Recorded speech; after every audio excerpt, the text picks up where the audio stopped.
This space was downloaded via spacesdown.com. Visit to download your spaces today.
Hello, everybody, and welcome to the Revival of America podcast. This is Jenny. I am the owner and the host of the Revival of America.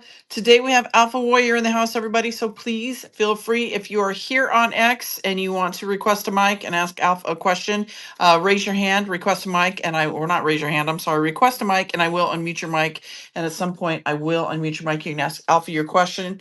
If you're over here on X Live or Rumble, if you have a question for Alpha, please put your question in the comment area and I will read those to Alpha as well at some point in this podcast. Also, too, everybody, please be careful who you listen to, who you follow, what you're putting into your mind. I say it all the time, everybody, and I say it for a reason because it is now more obvious than ever. And I say this to you guys as well. It's becoming more obvious who these fakesters, trolls are. The more they talk, the more they expose themselves. And we're really starting to see in some of these spaces, chat boxes, podcasts, whatever, that they're not coming in as much as they were because, we can smell them a mile away, right? So we call them out. But still, guys, they're out there. Be careful. And they are, unfortunately, taking people for their livelihoods, scamming a lot of people in different ways. And these scams are getting more creative by the day. So please, everybody, I mean, they're even giving me fake stories just to get on a podcast. So it just goes to show you that, they're just weak individuals trying to be relevant and looking for just bullshit, right? So just be careful, everybody, what you're putting in your mind and who you're listening to and who you're following. It is a thing. Also, to everybody, if you come into this podcast late and you want to listen to the replay, or if you want to send it to a family or friend, we are being listened to in 150 countries. So you can follow the podcast on the podcast host or my social medias, which are iHeartRadio, Spotify, Anchor, Apple, Google, Breaker, PocketCast, Podbean, Riverside, Amazon Music.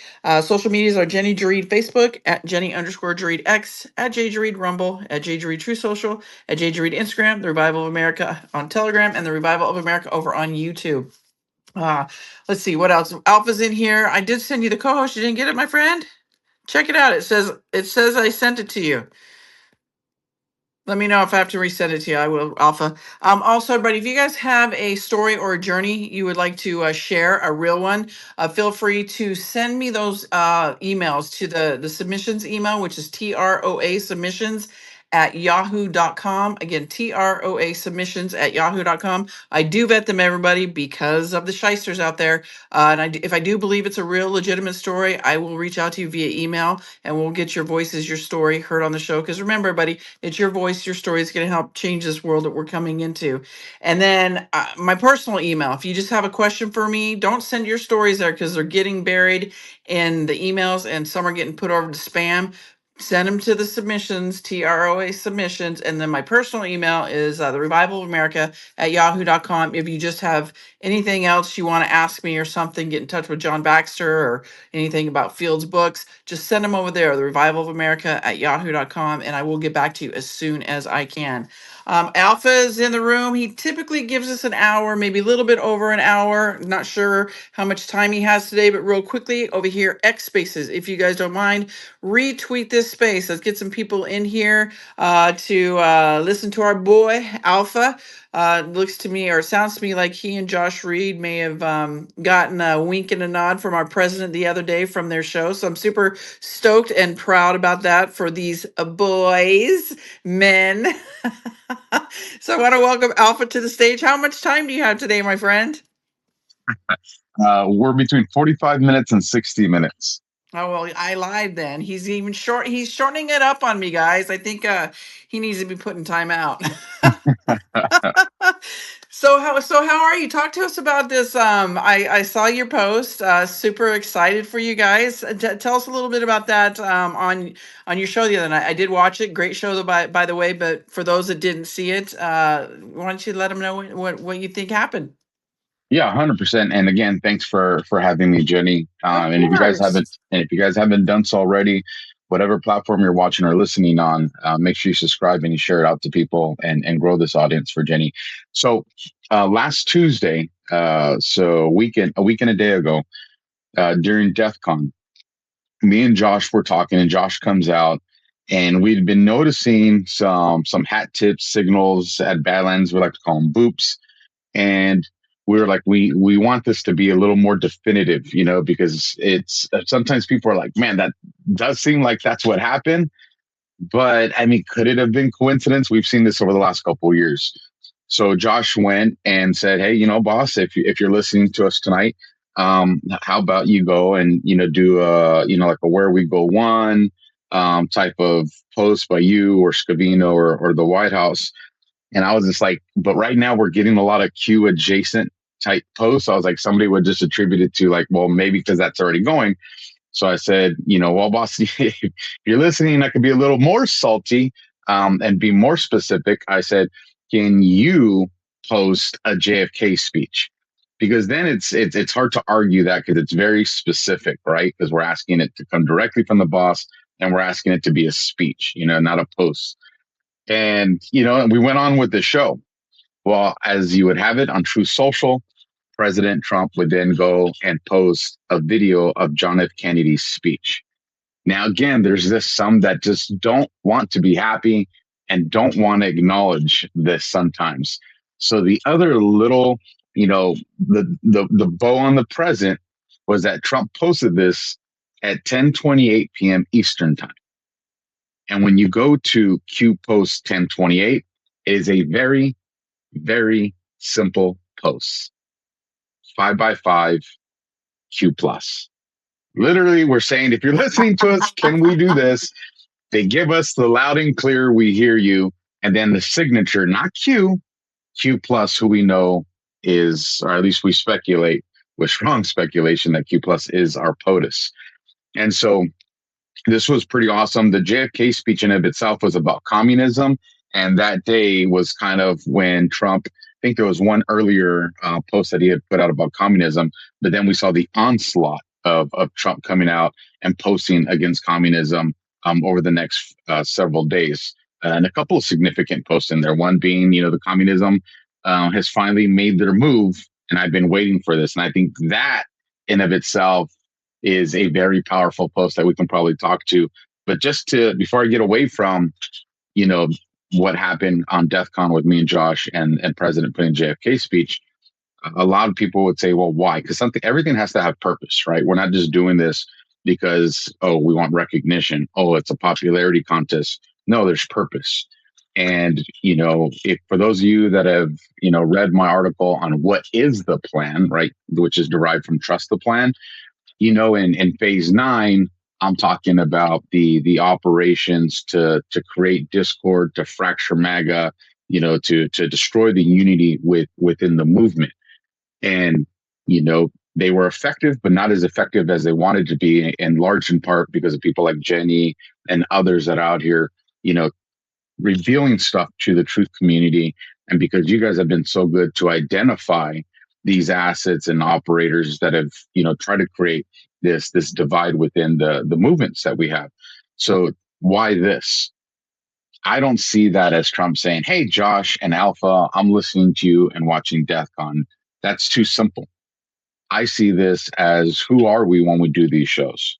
We're a representation of the community, right? We're going out there, we're putting some of our thoughts, analysis, and assessments into the sphere of our community, and we have dialogue. Sometimes people agree with us, sometimes people won't. But in whole, it's our community, not mine, not yours, but ours. So when we make a request like that, and if you go back to the days when the boards were active and somebody got queued up, the morale just spiked huge.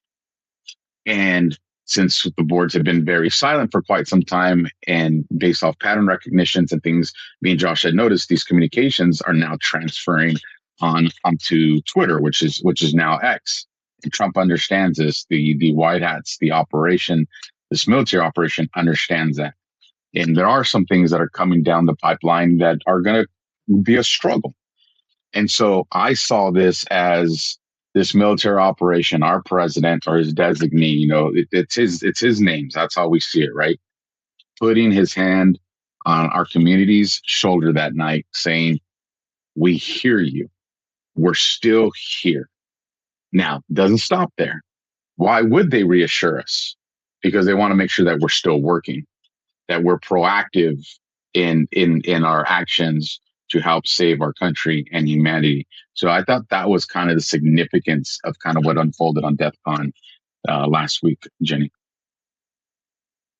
Yeah, I think it was super cool, and I'm glad that you guys pointed out because you're right. Many people will, like you said in your post, not be happy, but majority of us are super excited for you guys because we know how hard you guys work and putting all those shows together, and you guys are really killing it over there. So I want to say thank you, Alpha, for all that hard work you do. We know you have 1,001 shows, but you're killing it in every which way you can. Plus, you come over here and you grace me with that big old bicep. And we all love to see you here, so I'm glad that you're here. And everybody that doesn't know, Alpha is typically here every other Wednesday, and it's at 4 p.m. But because I had to do a little bit of shifting with my guests this week, we did it for 1 p.m. today. So I apologize if that screwed up with any of your guys' schedules, but guess what? That happens, and but here we are. So yeah, keep up the great work, Alpha. We love you. I love you. I think you're just again doing an amazing job. But and with everything happening, because we can talk about so much, and from the rulings that we're seeing happening with the birthright citizenship, the gun laws. We see. Did you see this with Todd Blanche come out? Calling out basically New Jersey, New York, California, and many other states, saying that their laws or gun laws are unconstitutional, and they're being called on to rectify them. And if they don't, they're going to take care of it for them. So, many of us being gun owners, I would love to know your thoughts on that and what you have to say about that. I think it's Well, it's exciting. It's another win, everybody.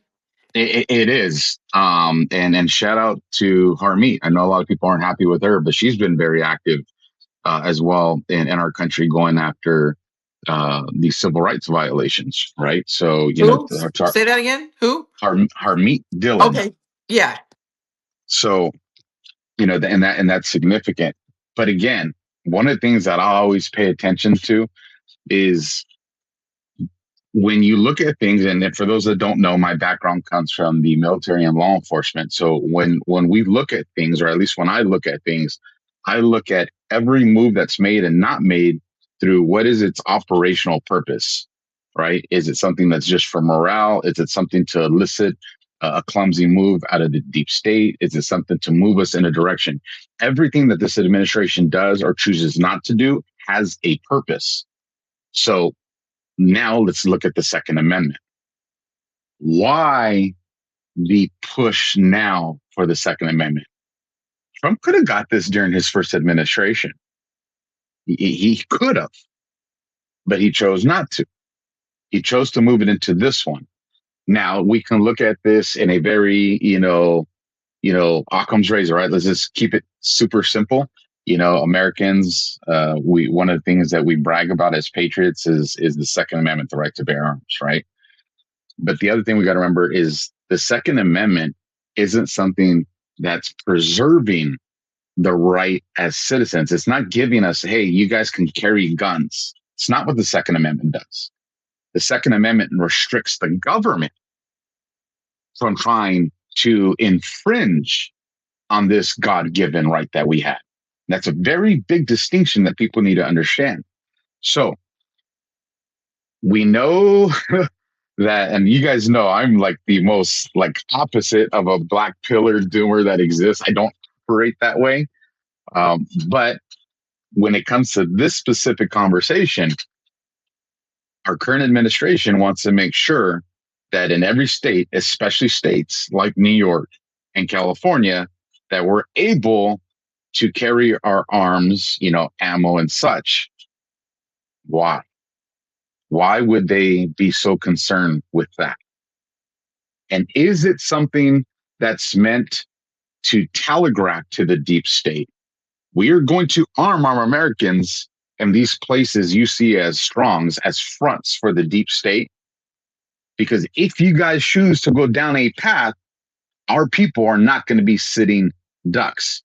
If you go back to a post, and we talked about this, as a matter of fact, I want to say Duck was here the last time we talked about it, where the white hat said, we were prepared. Like if Obama and them would have tried to say that Trump and them stole the election, right?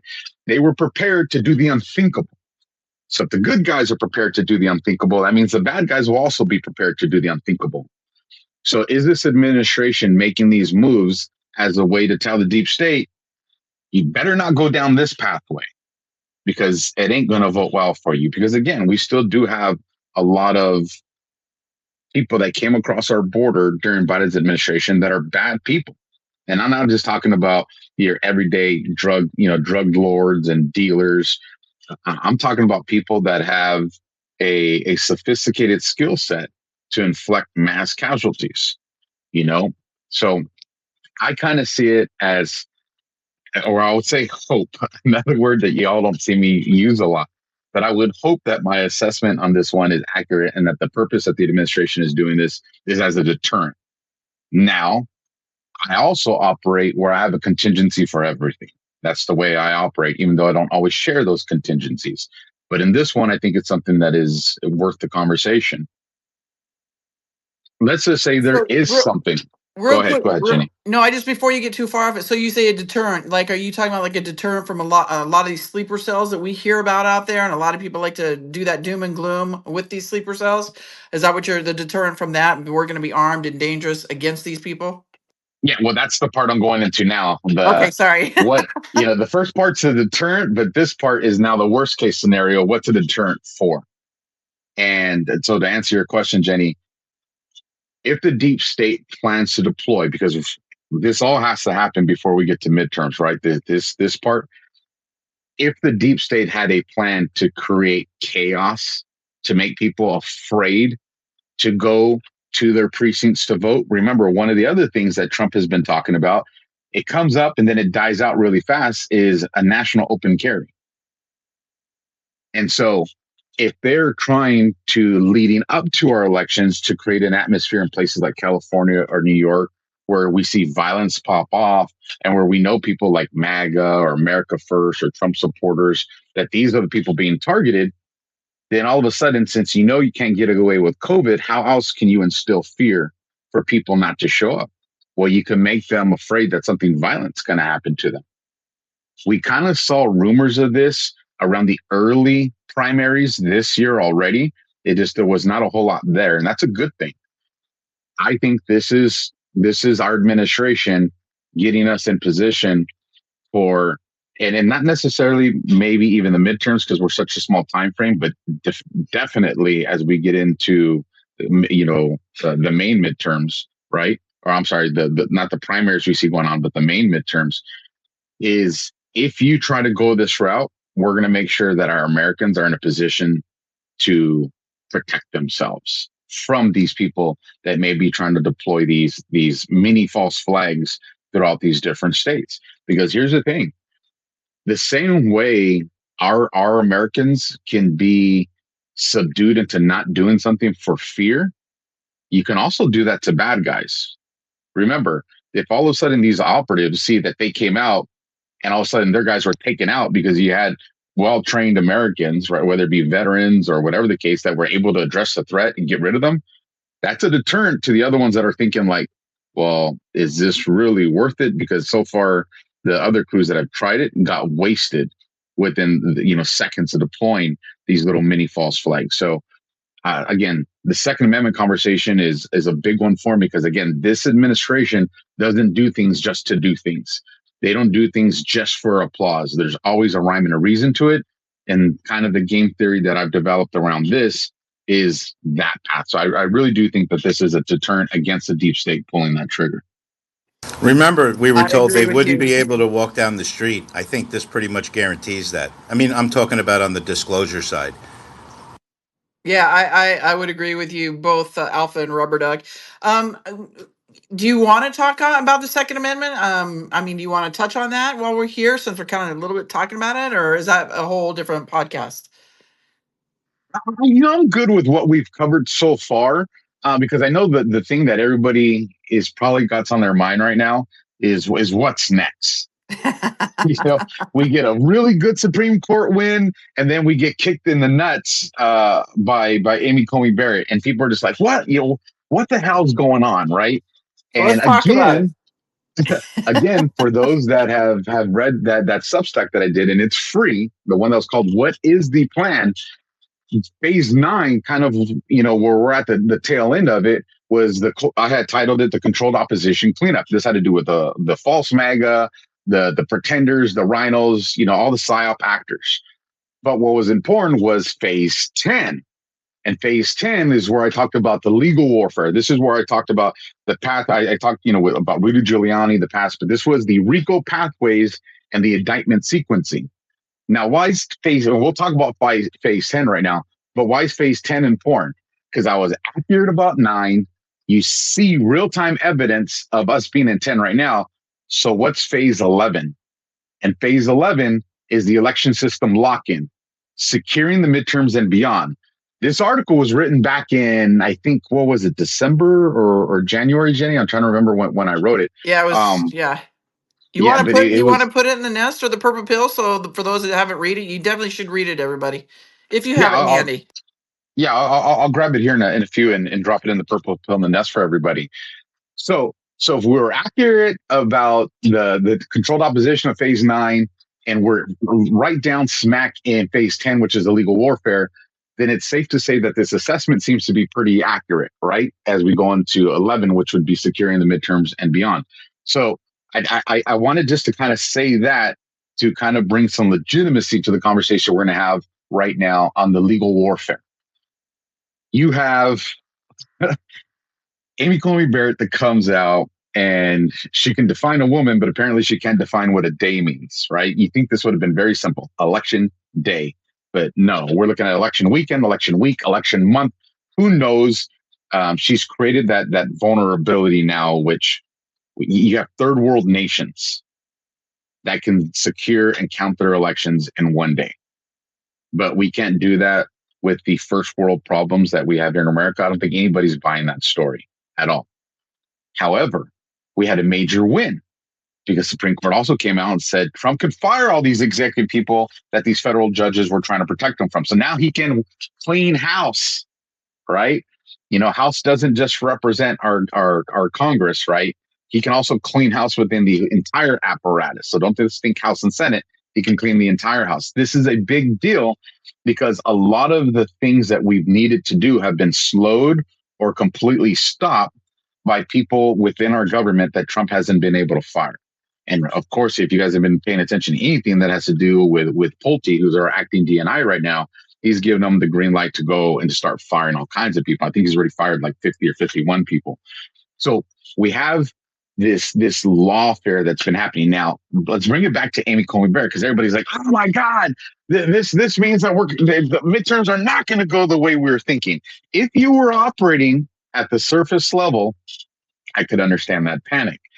If this is the first time you're ever catching Jenny's show or me speaking, I can understand that panic. But if you're somebody that's been following Jenny, myself, or others in here, you're not going to panic. And the reason you're not going to panic is because one of the things that we've said since the very beginning of the introduction of the Save America Act, or SAVE Act, and then Save America Act, as Trump correctly identified it as, is we've said it's always never going to pass. And a lot of people say, why are you so confident? How did you know that it wasn't going to pass? And one of the markers was, do we need voter ID? Absolutely. Do we need to clean our voter rolls? Absolutely. Do we need to vote in one day? Absolutely. Like, all those are good things, but it lacked one of the most significant things that it needed. Get these machines out of our effing elections. And it's something that could have easily been added to the Save America Act, but it wasn't. So right out of the gate, I said, why would, because I don't think any of these guys are doing things that's not at the direction of President Trump. So I was like, why would, I believe Chip Roy was the one that wrote the Save America Act. Why would any of these guys create this and leave out like a critical part? And so I said, okay, so again, everything this administration does or doesn't do, there's a purpose for it. And so as I started to dig down this and look at things, I started looking at the time frame of what was coming ahead. I said, oh shit. All right. If the Save America Act doesn't pass, what would that purpose be? Because some could argue right now, Trump's pushing it hard. He tried to have them attach it to the reconciliation, the Recon 3 bill. He's had them try to attach it to FISA. He's literally trying to have them attach it to everything. I don't know how many of you go in the tunnels into some of these liberal spaces and anti-Trump spaces, But even in those spaces, these people also want the Save America Act too, because they think this would be the way that you don't get people like Trump. So Trump's creating this bipartisan argument that we need the Save America Act. You're starting to see the lawsuit against Mike Lindell from Dominion drop. A lot of people don't understand kind of some of the things that influenced that. And you had Tulsi Gabbard, while she was the DNI, that requested information from Dominion. All of a sudden, Dominion gets sold out, taken over by another company, and ceased to exist. Why?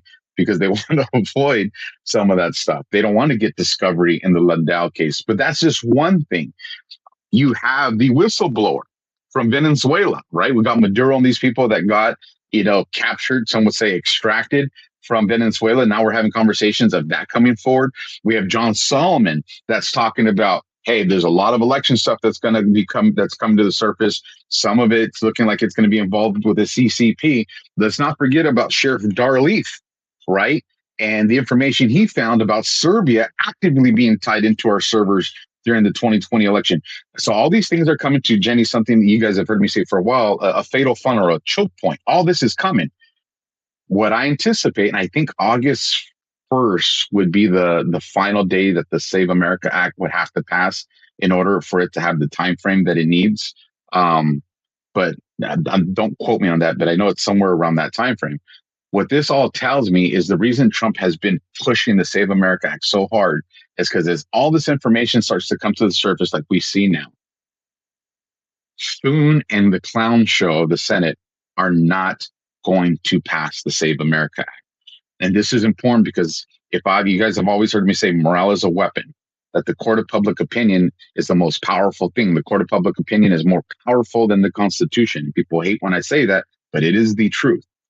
And what Trump is doing is he's creating an indictment against our government by the people in this situation because he is going to make a move. He is going to declare a national emergency. There's a reason there's executive orders that say our elections are now a part of critical infrastructure because this gives him the legal pathway that he's going to be utilizing down the line to declare a national emergency. And there's a lot of people that are going to try to create the argument of a constitutional crisis.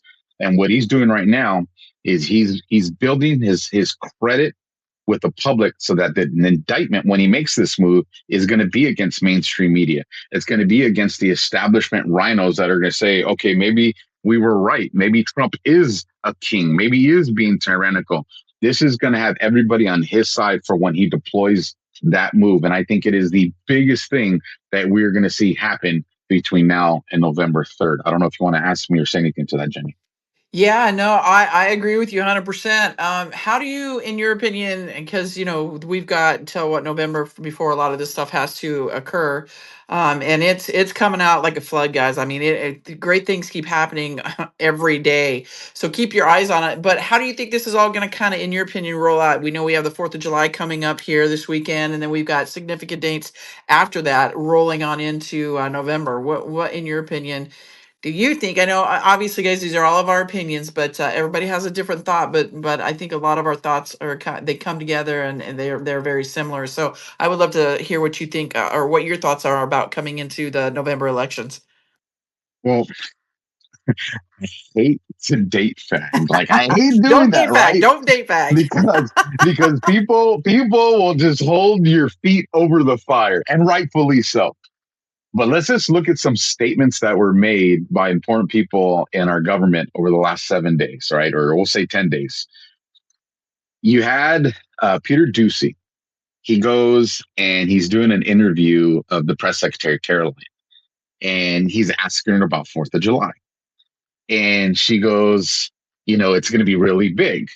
And she goes, so I've heard. So obviously she wasn't present in the meeting that had this conversation, but she goes, so I've This space was downloaded via spacesdown.com. Visit to download your spaces today. heard that it is going to be the biggest celebration that the world has ever seen, not just our country, but that the world has ever seen. And I wish I had this post in front of me right now, so I'll do my best to kind of summarize it.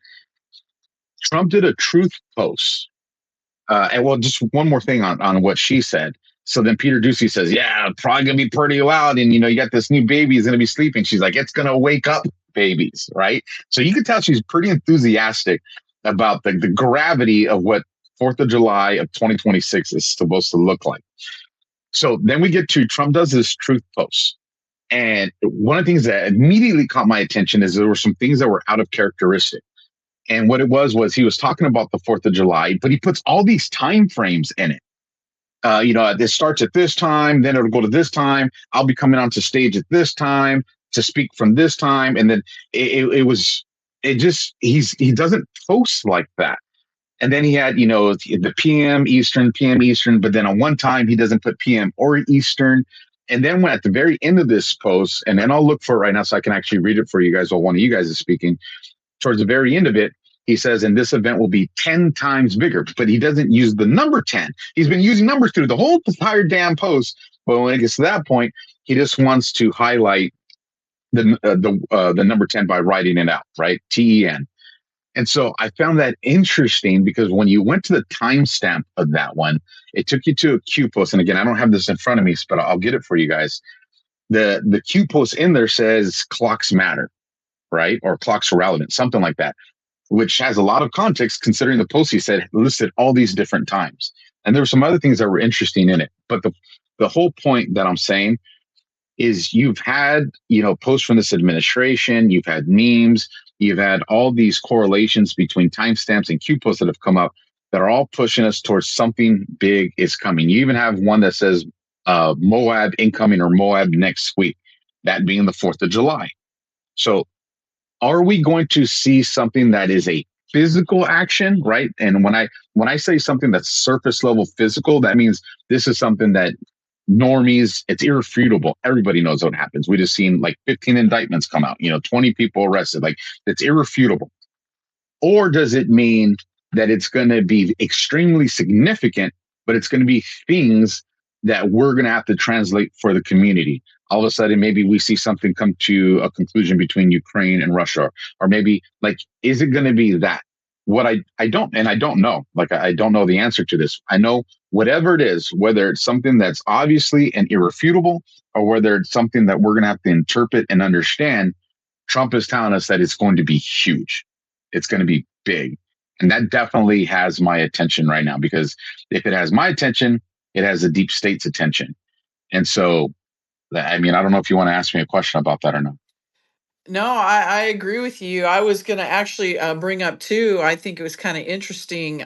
We talk a lot about how Trump was chosen for this moment in time, right here as the presidency. That Steve Bannon had Jerome Corsi on again, and that video that he has out there of talking to people in an audience, basically of how these people approached Donald Trump and asked him to do this. He goes it's in the Purple Pill, everybody. So if you haven't seen it, if you want to know how this all came about, I highly suggest you guys watch it. But I think it's very interesting that that's surfacing again, and that Jerome Corsi was, I think, recently on Steve Bannon again, kind of talking a little bit about that. But that Purple Pill, that video is definitely worth you guys watching if you're wondering on how this all came about with Donald Trump being president and how he was approached by the military. Jerome Corsi comes out and says in that video that the Q operation is the Q movement is a military operation. So I thought that was kind of interesting. Have you seen that? Have you seen that video, Alpha? Yeah, a couple people have sent it to me.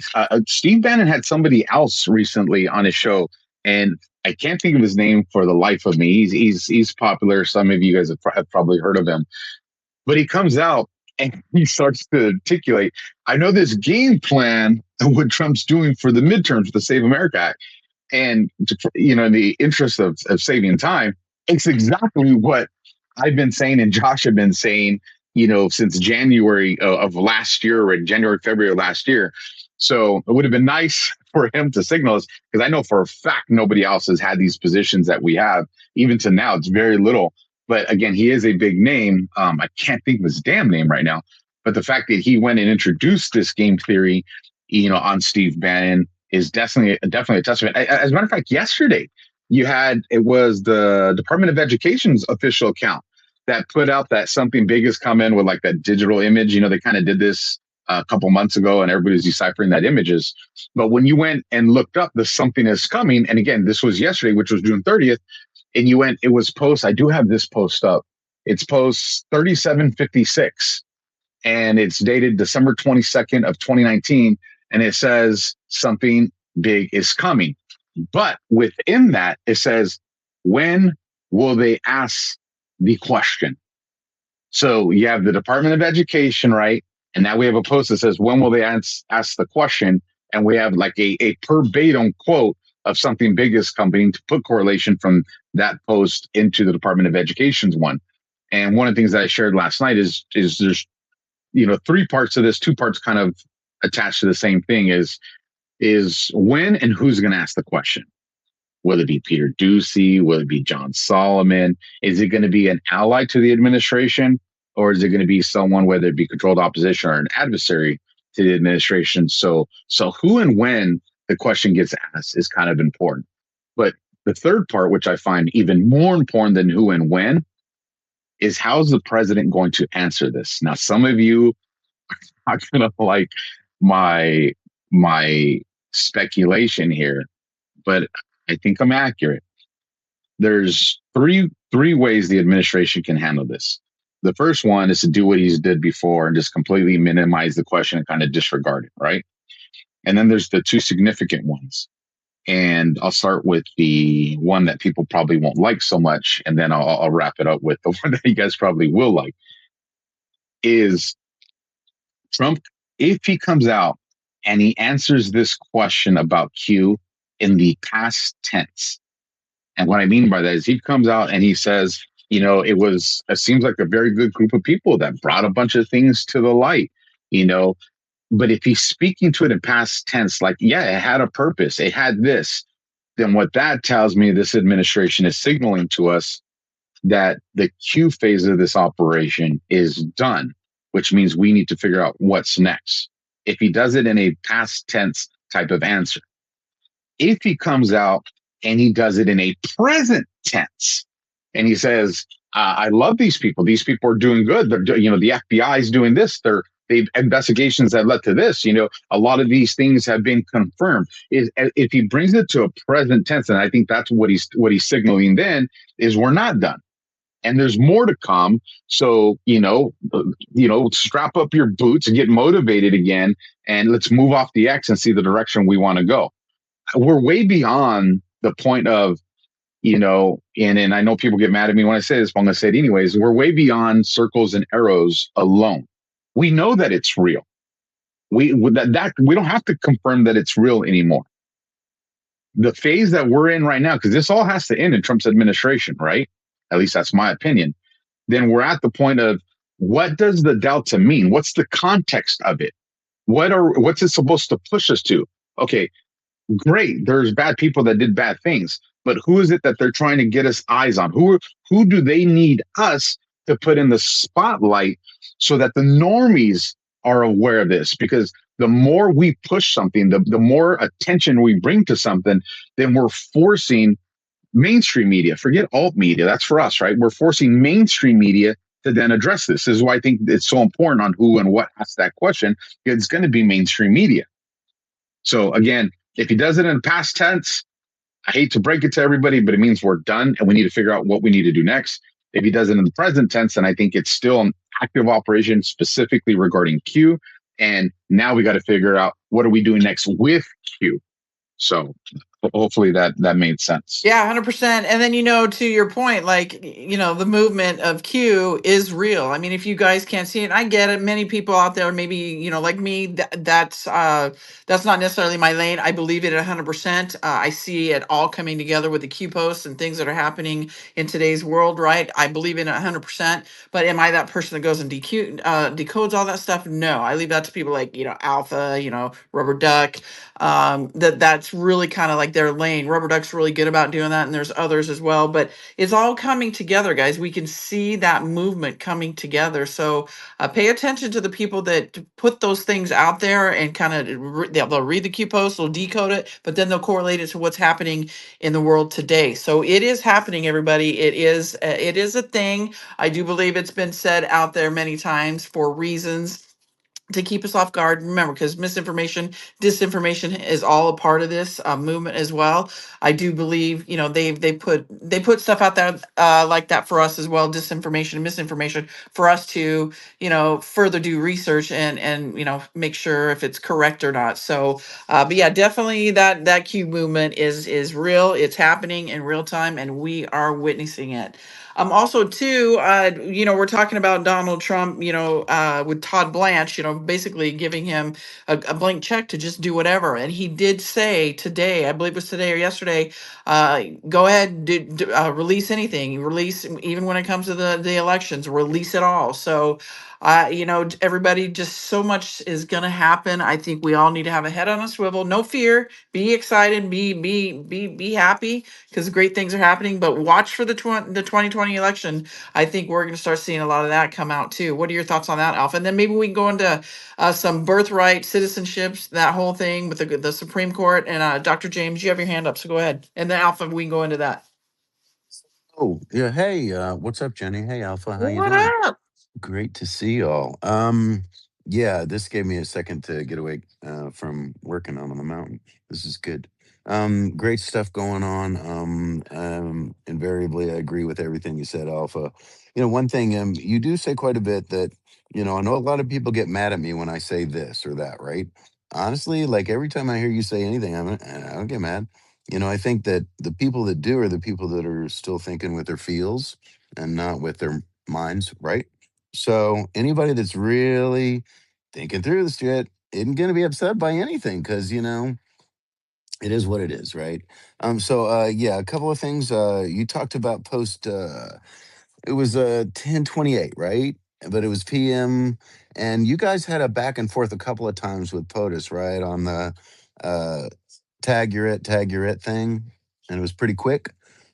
So like since it was PM, I went to post 22, 28, and I posted it up in the purple pill, and it's talking about deltas. Like delta was some nonsense. Oh, and the time of that post was or the date stamp was January 7th, 1/7. Turn that around. That's today, 7/1. So interesting you bring that up today, which is pretty cool. It's a mirror. Um, but in any case, that post talked about delta of 10 minutes, and Q's response was something like less than one. Um, and then something about like, isn't amazing, how could this even be possible, right? And their responses to you were pretty darn quick, weren't they? And I think pretty quite direct. So I thought it was interesting that the one pointed 5 by 5 and the other pointed at a quick delta of response, or relatively quick. Also, having the number in parentheses on the response means it could be 1 minute, could also be a day. So in any case, it's ambiguous, but it's also kind of locked in. Also, in terms of believing in Q versus whatever, there's a transition that some have made from not believing to believing. There's a transition some have made from believing to knowing. So that's a positive step, because there is a difference between believing and knowing something. And there are people now that know. So, and then the other thing that was that post you were talking about where the clock, I think it's the clock and the graphic are essential, right? So that's post 506 or something. Yeah, so I posted that up on the purple fill too if anyone wants to take a look at it. But yeah, man, just throwing that up there to put a little support in on a couple of the points you made. Again, it's just always spectacular. And thanks for letting me up, Jenny. Thanks, Alpha. It's great seeing you again. And she'll be seeing you on the online streets here shortly. Thanks. Thank you, Dr. James. Appreciate you. Did you want to comment on that, Alpha, or do you want to comment on the Todd Blanche thing? Yeah, no, I'll definitely comment on it. I think the more people, I was at this conference this past week, the Great American Restoration Tour. I do it with Badlands. We do it every few months. And when I was thinking about it, we had one of the panels that we spoke on was called Normies, Snoozers, and Truthers. And as I was preparing myself for this panel and doing my research and creating my keynotes, I thought to myself, which is the most dangerous phase to be in? And I immediately started to look into, normies and snoozers, right? snoozers, sleepers, whatever you want to call them, right? I think of them as the people, just to kind of give you like a visual reference, the guy in the Matrix that's like, plug me back in. I want this. I want the steak. So they know some stuff, but they just don't want to know everything. It's that point where they know something's bothering them, but they don't want to go to the doctor and confirm that now there's something that they got to deal with, right? So that's kind of the snoozer sleeper, right? So I'm looking at normies and snoozers, and I'm trying to figure out which one of them is the most dangerous phase to be in. And then it hit me. It was like my shadow me got up and kicked me in the balls, because I said, why am I not even considering truthers? And it's because I as I did some self-reflection, I started to put, us as truthers. What I realized, I built this hero complex around truthers. These are people that are red pilled. These are people that are awake. How can that be a dangerous phase? And it reminded me of another conversation and an article that I wrote about, the matrix is not one level. And when we take this red pill, when we get the information that opens our mind, right? And we're like, now we see the ones and the zeros, right? Well, the matrix knows that, okay, you've left that stage of the matrix and now you're on the outside. Think of the movie Matrix. That movie was damn well had to be a documentary. And so now you're operating on the outside. This is the most being a truther is the most dangerous place to be if we don't maintain humility and keep our egos in check. Because and I had everybody in the audience, like I said, everybody do me a favor. If you've ever been fooled before, raise your hand. And near everybody raised their hand, because we've all been fooled. And I said, okay. And then they started putting their hands and I said, no, keep them up. If you think that you can't ever be fooled again, you leave your hand up, right? And a lot of people brought their hands down. And it's this concept this is how I was feeling too. And that's dangerous. Because now what the matrix, all it has to do, right, this global establishment cabal that we're fighting, is all it has to do is understand how you think, how you rationalize, how you prioritize. And then all it has to do, because remember, it's the digital footprint of each one of us when you add in predictive analytics and then add in quantum to the front of predictive analytics, it's very easy to map us out as human beings. And so if we're in that truther phase and we think we've reached the point where we can never be fooled again, then all the matrix has to do is create the formula around us that we build the illusion of freedom when we're really just in the next stage of the matrix. So then how do we fix this? And this actually inspired me to create a new works that I'm working on that hopefully in the next few weeks I'll have it done. I don't want to rush on it because it's too important. But one of the things that we have to do is we have to constantly reevaluate ourselves and then recalibrate what we see as fact. Think of it as a compass, right? The compass tells you what direction you're moving, but it's always going to tell you where north is. North is never going to change. And for, my shipmates and Navy guys that are out there, you'll even say, well, there's still true north, right? And what do you have to do to your compass every now and then? Recalibrate it.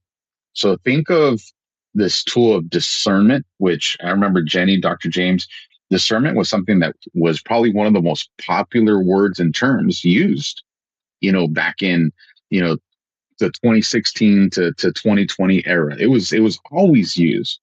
And now you very rarely hear it. Why? Because I think we've gone cocky. I think we've assumed that we just deploy discernment. And what we have to do now is think of discernment as that compass. What is it that we're seeing? And is it actually factual? And so I just would challenge everybody to break the hero complex that we've all had, right? Every one of us wants to be the main character. You should be the main character. But don't let it get too far. Don't get ahead of your skis on that. And so, I don't know what exactly put us down that direction, Jenny, but it was important enough that I wanted to mention, because egos can be deadly for our truth movement. Yes, and many of us have seen that, witnessed it firsthand.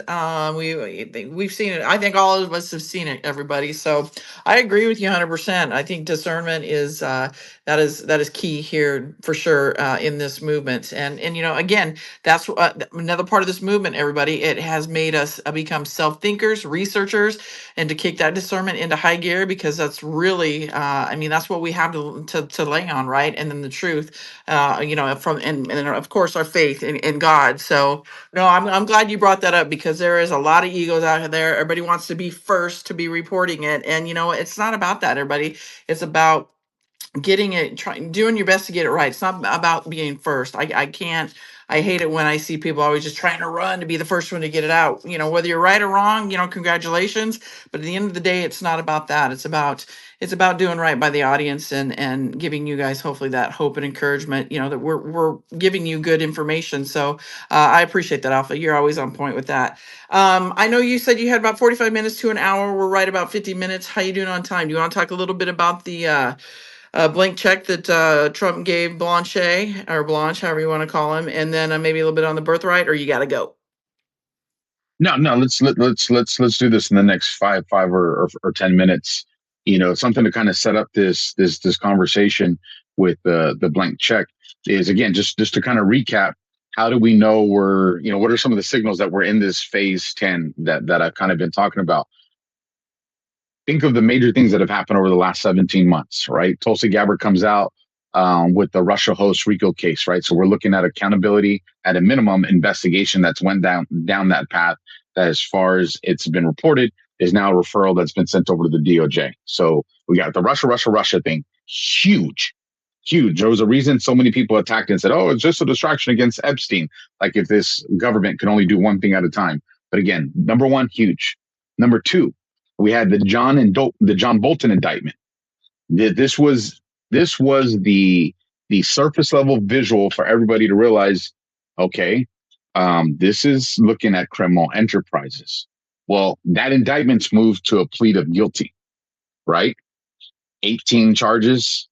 He pleads guilty to one, which leaves 17 that don't go out there. And I saw a lot of people pissed off. Well, what about the other 17? This is the way prosecutions work. Anybody that's ever here that's worked for the courthouse is you stack stuff. It's for leverage for a plea deal, right? So, and again, it's kind of funny that 17 were there. Just, I think, funny little kecks. And, well, he's only looking at like 5 years with that felony charge. The dude's what, 77, 78 years old? So 5 years to someone in that time frame of their life is nearly a life sentence anyways. And on top of that, that means that he's cooperating, and that he's obviously, if they dropped all these other charges, that's inherent that he's cooperating with the government, which what we saw. The other thing, and I know I said it in one of the shows that we did, Jenny, I told everybody, I've said it here, I've said it in spaces. I know Dr. James has heard me say this, and I've said it on my podcast. If you see John Bolton and James Comey and enter a plea, and that happens under a 9-month window, they are 2,000% cooperating with our DOJ. Because if little Alpha was able to stretch my single charge that the corrupt FBI put against me to almost 4 years, 1 week short of 4 years, if I could do it, and the thing here is it's very expensive. These motions and continuances, it's very expensive. But if I could do that, obviously with the help of you guys, so thank you. But if I could do that, people where money's not an object, like James Comey, John Bolton, they could have easily stretched this into 2029, into another administration. And so, knowing that, I said, if we see them in 6 to 9 months come out and enter these pleas, that is an absolute pop flare that they're cooperating with the DOJ. So again, we have the John Bolton, and then we have, the James Comey, friction that took place. And again, let's not forget, and I believe there was some news that broke today on this. I didn't get a chance to dive deep into it, but it looks like we got more information coming out of, like, more subpoenas out of Florida. And we know that John Brennan's attorneys came out a few months ago kind of signaling that, hey, it's looking like grand jury indictments are going to be brought against our guy here. These are big things that show that our government, our president, is moving in the direction of not just investigations, but accountability. Nobody can come out and say, well, Tell me a big arrest. Aside from the fact that we went and literally snatched the president out of a country, Maduro in Venezuela, you now at a minimum not only have an indictment of a former director of FBI, but now you have an indictment that led to the plea of a man that was a national security advisor. So big things that are happening, which now we get into what you brought up, Jenny, here in the last few moments that we have, is you have Trump saying, hey, my acting director of national intelligence, Bolte, go in there, start firing people, start declassifying everything you want. And between Bolte and Todd Blanche, Deep State is in a panic right now in DC. As they should be. I think they've been in a panic for a while. All right. Dr. James, did you want to say anything? Or are you good? You got to go, Alpha? I know you said about an hour or so, 45 minutes to an hour. Yeah, I think one of the most prescient things I think you said earlier ties into a way of thinking, right? It's like we've talked a lot about people that can think, right? The people that have the internal monologue going on, being like a quarter of the population. Those are the main people looking at this. You were talking earlier about discernment, right? And people being able to analyze how they're doing the discernment. So that's the corollary of like how people think, right? The people that can actually discern somewhat, then there's another level of that and another level of thinking. The other level is analyzing the way you think, right? When you get into thought patterns, you get into patterns and you have, this is just how I think, right? Well, if you think, that's good, but things change. So, your thinking patterns have to adapt to different things, right? So your discernment does as well. And so I just thought that was a good point that you brought up, the differential between discernment and real discernment, right? And again, always spot on everything up here, man. It's good to see you. So, oh yeah, and hey, John Solomon, by the way, you mentioned earlier too.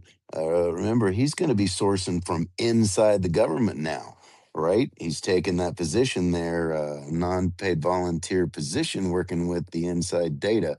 So, I wonder what they're going to allow him to report on. Maybe they're bringing him in so he can, So, this is going to be interesting, and I expect a lot more good news to come out from him there too. Hey, thanks, Alpha. Thanks, Jenny. Thank you, Dr. James. So No, much. 100%, Dr. James. I think it was last week's either Monday or Tuesday, just Alpha show that I did, but with regards to John Solomon. And a lot of people don't kind of know the story behind how he got into this. So I'll give the real quick back of the book version. He's coming home from an event. He notices a car outside the front of his home, catches his eye, and what he describes as two military officials come out. And he says, doesn't give the name of either one, but says one of them he immediately recognized, anybody would recognize. And they told him, hey, this investigation that you're going down is very important. As a matter of fact, it's being weaponized, and it's going to end up taking the FISA tool that we need, which is going to allow us to go after these bad guys. So they give them this information. Obviously, it's some type of, I don't want to say clandestine, but shadow operation that's unfolding. And so John Solomon, after he has this discussion with them, immediately goes into his house, gets on his keyboard, and documents as much information that he can, and then sends it to his partner, who's Sarah Carter, who's now also in a very cool position within our government. Well, think about this. Military intelligence, right, is what they're a part of from what they tell them. They tell them that, hey, we're working on this stuff, which has to do with a lot of surveillance tools, that they're using. And we think, what is Q? Well, it's a military operation. It's a military intelligence operation, right? And now let's fast forward to present day. John Solomon comes out and says, hey, I'm now going to be working with the government in an unpaid capacity. So I'm going to be stepping down as president, still going to be doing my podcast and all that. But I'm going to kind of help them with these disclosures and kind of finding things that we need and all that. Kind of seems like we've come full circle to that day that those two military intelligence people went and had a conversation with them. Hell yeah, Dr. James, that is pretty significant. I just had a vision popped into my head when you said that and described it. I just saw it. Holy shit, dude. It's you want to talk about where are we in who this? has the hammer? Yeah, They put it yeah. down. Hey, you don't think this guy knows where to look? You guys really think we're finding things in burn bags? Come on, hell no. We have it all. That's what that is. Scavino, about a week ago, as some of you saw it, I had a little fun with it. Frustrated the hell out of me a little bit, actually. But he did this post of this. It was had audio track to it, and it was like this cluster of stars in the shape of a cylinder, and it was rotating one direction. And he put, can you reverse it, or can you change the spin or the direction with your mind, right? Um, and aside from it being this cool little thing that you can do and try to figure out, and it's going, counterclockwise, and can you make it go clockwise? When you finally did, I think most people were able to get this video that the image is circulating in one direction. They're able to get their mind to go the other way. Again, this administration doesn't just do things for fun. There's purpose. And for those of myself that even struggled to get it to change directions, what do I think that they were trying to remind us here as we land this is you can see something and it could look a certain way to you. But if you can control your mind, if you can actively control your mind, you can make that thing look completely different. It's a signal to perception. And perception is one of the most powerful weapon systems that exists in information war, which we're in. So just remember, folks, just because you see something, just because you hear something, doesn't mean that's exactly what you're seeing and hearing. You have to have control over your mind. Discernment has to be something that we're exercising every day. Discernment is a muscle. You work it out, you're going to be buff. You don't, the thing's going to it's going to have atrophy and it's going to be useless to yourself. So with that, Jenny, it's been awesome to be here with you again. I don't know if you want to ask me a question or anything on the way Well, no, out. I want to say thank you, Alpha. Always love having you here, and I'm just very blessed that you're able to come with the Revival of America every other Wednesday. And everybody, we say it all the time. They have it all. They caught them all. Things aren't always as they appear. So what Alpha just said is spot on. So, and I say it all the time at the beginning of my shows. Be careful what you listen to, who you follow, and what you're putting into your mind. Your mind is the most powerful, one of the most powerful tools on your body. You train it, like Alpha said. Either you train it or you don't. And I'm telling you, it can control somebody's life if you allow it to. So with that, everybody, Alpha will be back with us in 2 weeks, and then this is it for the shows this week, guys. Unfortunately, it was another weird week. Captain Kyle had to reschedule for today. His work schedule is insane, so he will be on next Wednesday, and then John Baxter, he'll be back on his regular scheduled program on Monday. Just a lot of stuff. Kids out of school for summer, and you know how it goes, guys. So with that, everybody, have a great rest of your day. God bless you all. Thank you, Alpha. Thank you, Dr. James. Remember, everybody, Dr. James, his show starts on Monday, and he will be with us every other Monday opposite Derek Johnson, and it will be at 6 p.m. Central Standard Time on Monday. So come join us. It's called Tech Talk. So if you want to know the truth about the technology industry, come join us for some Tech Talk with Dr. James. And Alpha, I am going to name your podcast here Game Theory. How do you think of that? What do you think of that? I love it. Absolutely love it. All right, so you will have a great day. God bless. Thank you, everybody. We'll talk to you soon.